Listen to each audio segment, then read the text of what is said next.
Hello everybody, welcome back to the Pokemon Review series. In this episode, we're discussing some very interesting Pokemon, and I say plural because I actually want to talk about two guys, the Slaking and the Vigoroth. Now, typically in this series, I don't really discuss pre-evolutions because 9 times out of 10, the pre-evolution is just a worse version of the fully evolved form, but it's very rare that they can serve a different purpose than what their fully evolved form can do. And in this case, we are dealing with one of the weird circumstances where pre-evolution is really worth discussing. It's pretty much this circumstance and Onyx, Steelix are like the only circumstances I can think of, maybe Eevee, where it is worthwhile to discuss the pre-evolution. But this is one of the cases. Now, we're dealing with one of the biggest liars in the game, Slaking.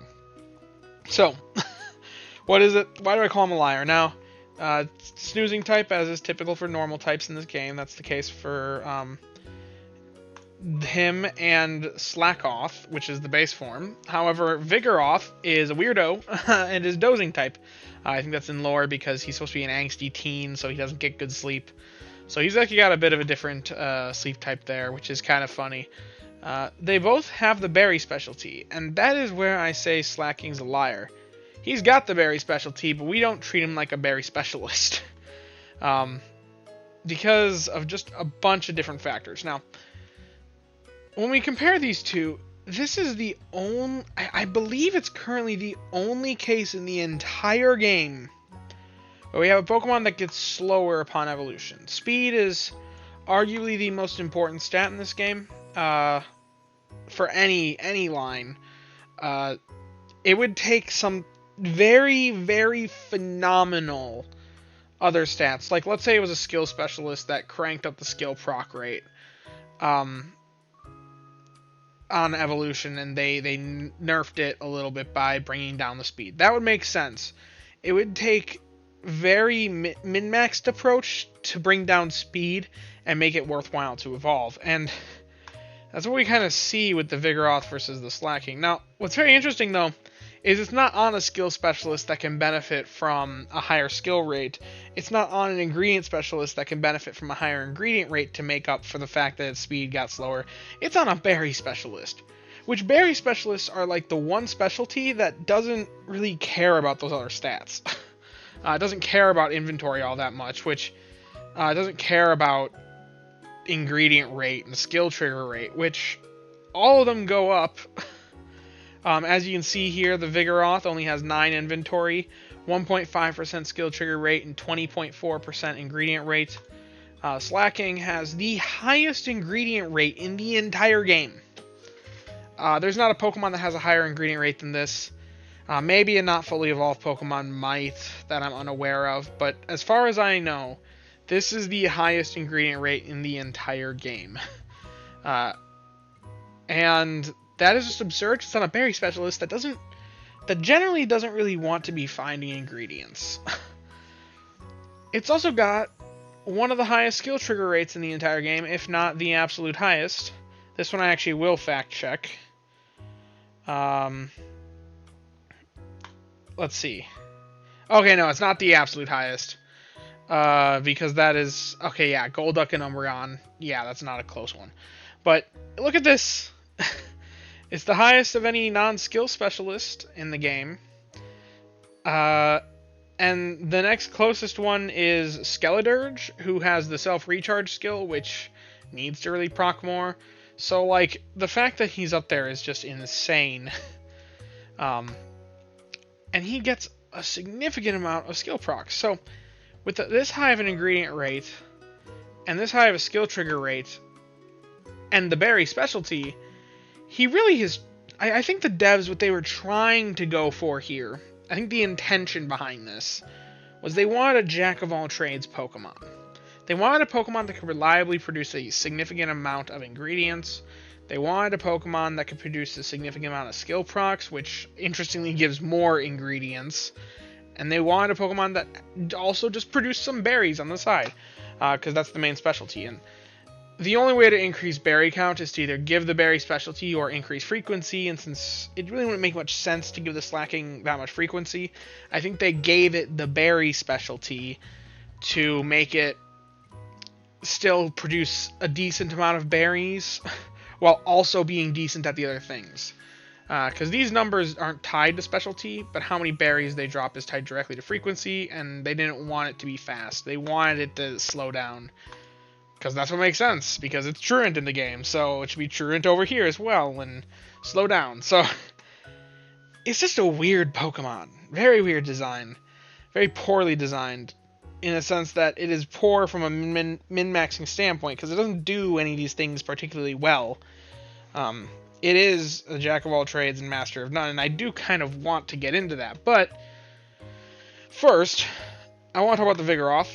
Now, we've already kind of gone over the Vigoroth stats, but it's got a speed of 53 minutes and 20 seconds. That's a little bit on the slower side, which makes sense because it's not fully evolved.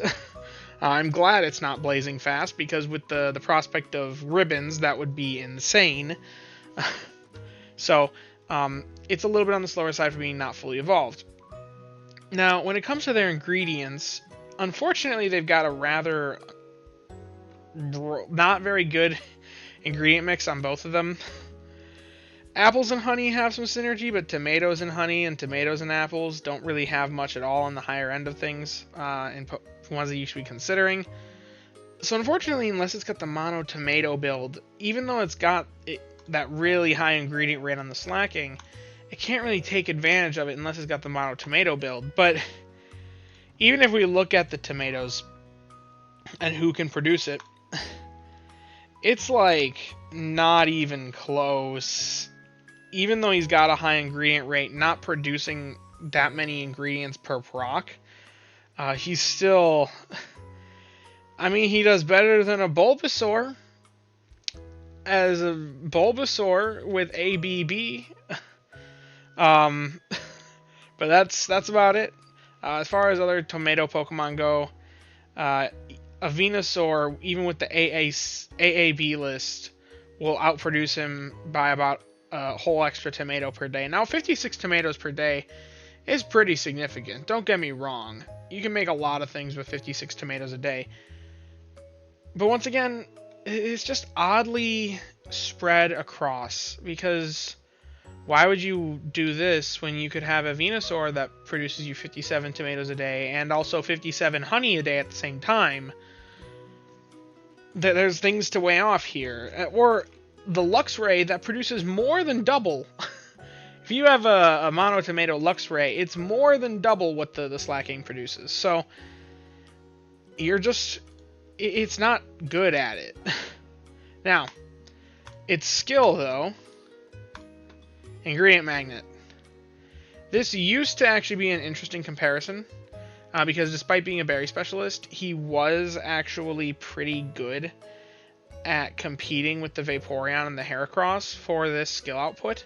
But ever since they released the update that gave us skill banking, that now Pokemon skill specialists could bank 2 skill procs of the same type.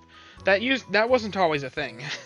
At one point in the game, for anyone who's new, even skill specialists could only proc 1 at a time. So at that point, it was a reasonable comparison to say maybe we just treat the Slaking like a skill specialist, because it had the stats for it, and it actually was comparable. It didn't quite beat out the Vaporeon, but now with skill banking, that utility of just the extra banked skill, and if you're not checking the app constantly, it's not even coming close. So this is taking... So... And that would also mean that you have to have the Go++, you have to be checking the app while you're asleep. So it's just kind of weird in that sense. It's not really good at giving ingredients because it doesn't have the double ingredient procs of ingredient specialists. It's not good at proccing skills anymore comparatively because it's missing the double proccing. And it's not good at berries because it's got such a slow speed and such a high ingredient rate that it's hardly ever giving you berries. So this guy isn't good at any one particular thing at all. And if we make the comparison, if we want to say, just compare for normal berry's sake. Interestingly, he is stronger than Eradicate. Eradicate is terrible in this game. One of the worst Pokemon in the game, but not by much, as you can see here, and actually a lot of that strength comes from skill procs, which its skill is actually kind of strong, whereas the Eradicate has kind of a useless skill for Berry Specialist. However, if we go to Snowdrop, you can see that since a lot of its berries are getting eaten by those ingredients, and a lot of its strength comes from its stronger skill than the Eradicate, if you just have Favored Berry by going to Snowdrop, the Eradicate then trounces the Slaking. Now, the interesting thing here, though, is look at the Vigoroth there. The Vigoroth is better than the both of them. And this doesn't even have... I haven't even put in ribbons. So if I have this guy sleep for 500 hours, the difference is even more significant, because Eradicate doesn't benefit from ribbons. If we sleep for 2,000 hours, the Vigoroth is now trouncing all other competition for normal berries. If you need a normal berry specialist, Vigoroth is the way to go. In fact, if we make the comparison to the best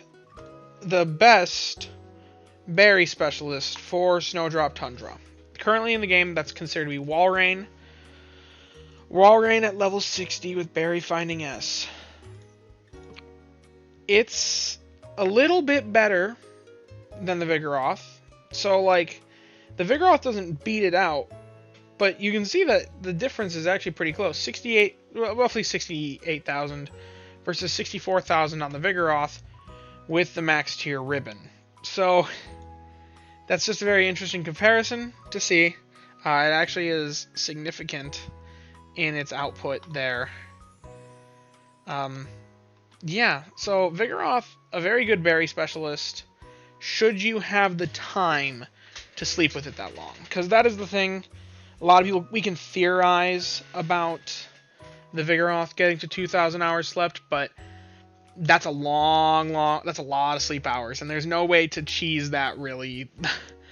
You can, if you want a level 60 Pokemon, and you're a long-time player, you can probably just spend a boatload of boatload of handy candies, get them straight to 60. As long as you're willing to invest in that Pokemon and that Pokemon only, you can do it relatively quickly. If you want to do that with your Dream Shards, you can min-max to get as many Dream Shards as possible to buy the pot size increase. There, you can put in extra work for all of these things. Sleep hours are the one thing in this game that really is just gated by time. There's no way to reasonably increase the amount of time that you sleep, because you only get so many sleep hours in a day. So yeah, it's a long-term investment if you want to make the Vigoroth your go-to normal berry specialist. But if you get there, you're dealing with something that's pretty good. Almost as good as a Walrein. If you have phenomenal stats on it, it's worth the investment. But don't ever consider evolving it, because Slaking is terrible, because it's spreading itself too thin on what it wants to do. And I think that was by design. Like I said, I think the devs were looking for a jack-of-all-trades Pokemon and trying to make a true jack-of-all-trades Pokemon. It's just, unfortunately, a jack-of-all-trades is the master of none. And when you're working with min-maxing, you want the masters, not the jacks. So that's why this guy kind of falls to the wayside. Now, if you want to hunt the Vigoroth and or the Slakoth or Slaking, your best place to go is Snowdrop Tundra, as it is the only island that, the only non-green grass island to hunt them at, which makes sense because that is their berry type. But yeah, their evolution method is pretty simple. It's just 40 candies and 80 candies. Level 14 and 27. Yeah. If you found the video interesting at all, please leave a like and subscribe. I really hope you learned something. If you have, well, thank you all for watching. I hope you have a nice day.